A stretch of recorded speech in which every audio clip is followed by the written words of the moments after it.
हाय, नमस्कार। आज की वीडियो में हम बात करेंगे कि भारतीय रुपया लगातार यूएस डॉलर के मुकाबले कमजोर क्यों पड़ता जा रहा है। यानी अगर आप आज की डेट में एक यूएस डॉलर खरीदने मार्केट में जाएंगे तो आपको लगभग 95 रुपए पे करने पड़ेंगे एक यूएस डॉलर खरीदने के लिए। जियोपॉलिटिकल मूव कैसे इंपैक्ट करते हैं किसी और कंट्रीज की इकोनॉमी पर। यूएस जैसी सुपर पावर जब कोई डिसीजन लेता है, कोई स्टेप लेता है, उसकी करेंसी और उसके स्टेप्स का क्या इंपैक्ट होता है ओवरऑल दुनिया में, इस वीडियो में हम यही समझेंगे। इस वीडियो को में मेन हम ये समझेंगे ऐसे क्या क्या कारण है जिसकी वजह से भारतीय रुपया यानी Indian rupee, why Indian rupee is falling against the dollar. भारतीय रुपये के डॉलर के मुकाबले कम होने के क्या कारण है। देखिए 6-7 कारण हैं। सबसे पहले पॉइंट वाइज हम बात करते हैं। सबसे पहला, इंपोर्ट बिल्स का बढ़ना। नंबर 2, एफआईआईज का मार्केट से पैसे को बाहर करना, यानी एफआईआईज का इंडियन मार्केट से पैसे को बाहर ले जाना। थर्ड पॉइंट है कि ट्रेड इम्बैलेंसेस, यानी क्योंकि इंडिया नेट इंपोर्टर है उसकी वजह से आपको यूएस डॉलर पे करना पड़ता है फॉरेन करेंसी के रूप में। जब भी आप फॉरेन से कोई भी सामान इंपोर्ट करते हैं तो आपको करेंसी के रूप में यूएस डॉलर देना पड़ता है, यानी करेंसी एक्सचेंज होती है तो आपका भारतीय रुपया वहां जाता है। तीसरा कारण है H1B1 वीजा। देखिए ये है जियोपॉलिटिकल मूव कि यूएस के अंदर Indians, mostly Indians H1B1 visa के लिए अप्लाई करते हैं, जिसकी फीस बढ़ जाने से भी आपके भारतीय रुपये पे क्या इंपैक्ट आएगा इस वीडियो में हम बात करेंगे। अच्छा, इसको रोकने के लिए आरबीआई ने क्या स्टेप लिया वो हम समझेंगे। पांचवा पॉइंट है कि इंटरेस्ट रेट का क्या इंपैक्ट है, यानी उसकी वजह से रुपया क्यों गिर रहा है। तो चलिए शुरू करते हैं। सबसे पहला पॉइंट है कि आप जानते हैं भारत का जो क्रूड ऑयल है, भारत क्रूड ऑयल का एक आयातक है यानी इंपोर्टर है। भारत को मान लीजिए 100 बैरल की जरूरत होती है तो उसका लगभग 80%, मोर देन 80% हम क्रूड ऑयल बाहर से इंपोर्ट करते हैं। जब इंपोर्ट करते हैं तो इंपोर्ट बिल बनता है। इंपोर्ट बिल की जब हम पेमेंट करते हैं तो उसके लिए आपको यूएस डॉलर खरीदना पड़ता है फॉरेन एक्सचेंज के अंदर। उसके लिए आपको, जब आप अपनी कंट्री के यानी भारतीय रुपया को यूएस डॉलर के परचेज करने के लिए खरीदते हैं, परचेज करके आप बाहर ट्रांजैक्शन में उसको यूज करेंगे, या आप दूसरे शब्दों में कहें फॉरेन जब आप ट्रांजैक्शन करते हैं इंपोर्ट का बिल आता है। इंपोर्ट के बिल के लिए आपको एक ऐसी करेंसी चाहिए जो वर्ल्ड वाइड एक्सेप्टेड है। जो सबसे ज्यादा करेंसी एक्सचेंज होता है वो है यूएस डॉलर।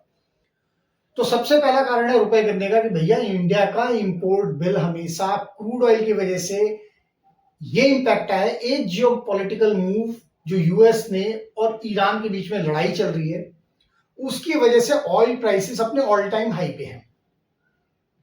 पहले जो एक बैरल की कीमत लगभग 60 यूएसडी पर डॉलर होती थी, आज की डेट में वो लगभग 100-120 चली गई है। तो मतलब prices, oil prices crude oil के डबल हो गए। अब इंडिया को, क्योंकि बिना क्रूड ऑयल के इंडिया चल नहीं सकता, उसकी अपनी एनर्जी नीड्स है, तो उसको वो परचेज करना पड़ता है। सेकंड, जो एफआईआईज हैं यानी फॉरेन इंस्टीट्यूशनल इन्वेस्टर्स, वो इंडियन मार्केट से अपना पैसा बाहर निकाल रहे हैं। अब उसका रीजन क्या है? देखिए वो पॉइंट कनेक्टेड है इंटरेस्ट रेट से। Both are two different points. Interest rate lucrative है यूएस मार्केट का, या आप ये कि ट्रस्ट जो है वो ज्यादा है, क्योंकि यूएस की करेंसी कहीं जाने वाली नहीं है अभी भी। मान के चलिए आप आने वाले समय में भी भले ब्रिक्स एक अपनी नई करेंसी प्लान कर रहे हैं, ब्रिक्स नेशन, बट अभी यूएस करेंसी का डोमिनेंस यानी यूएस डॉलर का डोमिनेंस कहीं जाने वाला नहीं। तो जो फॉरेन इंस्टीट्यूशनल इन्वेस्टर्स हैं वो इंडियन मार्केट से अपने पैसे को वाइप आउट करते हैं, बाहर निकालते हैं और उसको लेकर जाकर के यूएस मार्केट्स में लगाते हैं।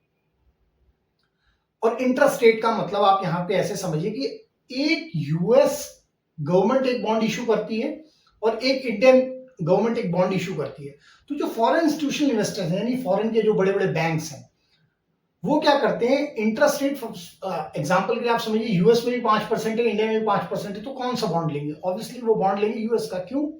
पहली चीज, इंडिया का रुपी डेप्रिशिएट हो रहा है। आज की डेट में मान लीजिए 100 रुपए देकर अगर एक इंडिया का आप बॉन्ड, इंडियन गवर्नमेंट का बॉन्ड लेते हैं, वही 100 रुपए में आज यूएस का बॉन्ड लेते हैं, रेट दोनों के 5% का इंटरेस्ट है सपोज उस बॉन्ड पे, तो लगभग 5-5 रुपए बने। लेकिन इंडियन करेंसी जब यहां से कन्वर्ट होकर वो फॉरेन इंस्टीट्यूशनल इन्वेस्टर यूएसडी के अंदर लेके जाएगा और रुपी और डेप्रिसिएट होता है, यानी वो रुपए 105 रुपए का इन फ्यूचर जाकर के अगर मान लीजिए भारतीय रुपए हो जाता है, तो उसके लिए तो कोई कमाई नहीं है, क्योंकि वो जब वो $1 वापस लेगा जो उसने लगाया था, तो इंटरेस्ट भी कमा लिया, उस इंटरेस्ट का उसको कोई बेनिफिट नहीं हुआ after a certain period of time.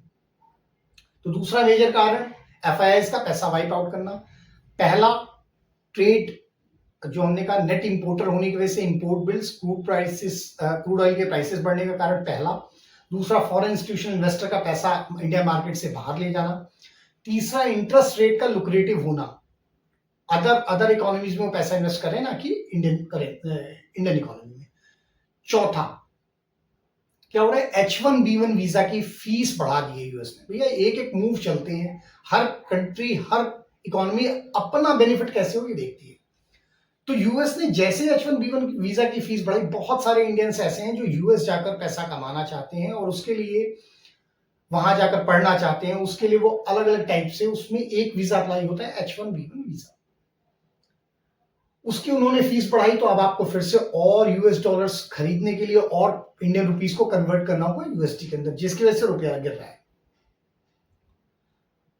पांचवा कारण, आरबीआई क्या मूव ले रहा है। देखिए आरबीआई क्या मूव ले रहा है, आरबीआई क्या कर रहा है, जो उसके पास फॉरेन करेंसी रिजर्व्स के अंदर जैसे कि एसडीआर होते हैं, गोल्ड के रिजर्व्स होते हैं, ऐसे ही होते हैं फॉरेन करेंसी रिजर्व्स, जिसके अंदर यूएसडी सबसे ऊपर होता है, वो उस यूएसडी को मार्केट में डंप कर रही है, यानी आरबीआई यूएसडी को मार्केट में सेल कर रही है कि ताकि जो रुपया लगातार गिर रहा है वो रुक जाए कुछ टाइम के लिए। तो ये एक टेम्परेरी सोल्यूशन तो है, लेकिन लॉन्ग रन में इसको हम एक सोल्यूशन नहीं देख पाएंगे, क्योंकि जब फॉरेन में चीजें बदलेंगी, जब फ्यूचर में चीजें बदलेंगी, तो दोबारा से जब अगर आपको यूएस डॉलर की नीड हुई, वो आपके पास नहीं होगा, तो फिर से रुपया टूटेगा। तो आज का जो टेम्परेरी सोल्यूशन है, that can not be possible in long run to prevent the Indian currency against the dollar। और सबसे बड़ी बात है कि इंडिया इंपोर्टर है, क्रूड ऑयल का नहीं, और भी बहुत सारी चीजों को हम इंपोर्ट करते हैं, तो ट्रेड इम्बैलेंस हो जाता है, ट्रेड इम्बैलेंस हो जाता है रेस्ट ऑफ द वर्ल्ड के साथ। अब उसके होने की वजह से हमें उनकी पेमेंट करनी पड़ती, तो वो भी डॉलर में ही होगी। अब सोल्यूशन क्या है भारत के आगे, देखिए स्ट्रेट ऑफ हॉर्मूज बंद हुआ, तो सप्लाई चेन का डिस्ट्रप्शन हुआ for the crude oil, not for the crude oil, for other things also. तो अभी इंडिया को क्या करना है, सबसे पहले तो भैया कच्चे ऑयल की और मार्केट तलाशो, और कौन कौन से सप्लायर हैं जहां पे कच्चा ऑयल मिल सकता है। दूसरा, कच्चे ऑयल की प्रोडक्शन आप कैसे इंडिया में बढ़ा सकते हो, या जो कंपनियां जो रिफाइनरीज काम कर रही हैं जो प्रोडक्शन में है, उनको कैसे इंसेंटिवाइज कर सकती हो ताकि वो टूटे नहीं। तीसरा कारण, ट्रेड इम्बैलेंस को कम करने के लिए इंडियन गवर्नमेंट जो पीएलआई स्कीम होती है, यानी आपकी परफॉर्मेंस लिंक्ड इंसेंटिव स्कीम होती है, वो एक्सपोर्ट्स पे कैसे बढ़ाएगी, इंडियन गवर्नमेंट को कैसे एक्सपोर्टर्स को इंसेंटिवाइज करना, उस पॉलिसी को एक बार दोबारा से देखना चाहिए। तीसरी चीज इंडियन गवर्नमेंट क्या कर सकती है कि सप्लाई चेन के जो रूट्स हैं, जैसे कि एक तो हो गया कि क्रूड ऑयल के नए सप्लायर्स ढूंढे, दूसरा है जो स्ट्रेट ऑफ हॉर्मूज है उसकी डिपेंडेंस अगर इंडिया को लगता है, तो उसके अलावा और जियोपॉलिटिकल मूव चल के और कंट्रीज के साथ कैसे कनेक्शन बिल्ड करके वहां से हम नए रूट्स बना सकते हैं, ताकि सप्लाई चेन का जो डिस्ट्रप्शन है वो फ्यूचर में ना हो। जैसे कि एक कॉरिडोर बन रहा था G20 के अंदर, अनाउंस हुआ था, IDMC I think, India middle east corridor बोलते हैं, उस पर क्या काम चल रहा है। तो ये सारे पॉसिबल पॉइंट्स हैं जो इंडिया को प्रिवेंट करेंगे, और शायद इनका इम्पैक्ट ऐसा हो कि रुपया कुछ मजबूत हो। सबसे मेन कारण है एक्सपोर्ट को इंसेंटिवाइज करिए, एक्सपोर्ट बढ़ाइए, इंपोर्ट कम करिए, उसकी क्रूड ऑयल के प्रोडक्शन को आप कैसे बढ़ा सकते हो, मतलब ज्यादा रिजर्व्स नहीं है अपने पास, लेकिन जो भी है उनको हम टैप कैसे करें, उस पर काम करिए। थर्ड है जियोपॉलिटिकल कनेक्शंस बनाइए, ये जो टैरिफ लगाते हैं जियोपॉलिटिक्स में, यूएस का एक मूव चलता है कि आप अगर सैंक्शन कंट्रीज से ऑयल खरीदोगे जहां पे हमें चीपर ऑयल मिल रहा था तो उसके एवज में आपको टैरिफ लग जाता है तो भी रुपया गिर जाता है। तो भैया यूएस को भी कहीं ना कहीं से आपको बात करनी होगी और साइड बाय साइड उनको नेगोशिएट करना होगा। इन फ्यूचर आपको अपनी पॉलिसीज को यूएस को लेके बड़ा कीप इन माइंड रहना होगा। तो उम्मीद करता हूं कि ये 4-5 जो बिंदु थे ये आपको समझ में आएंगे कि रुपया क्यों टूट रहा है, सबसे पहला, दूसरा, तीसरा, चौथा और पांचवा। Thank you so much.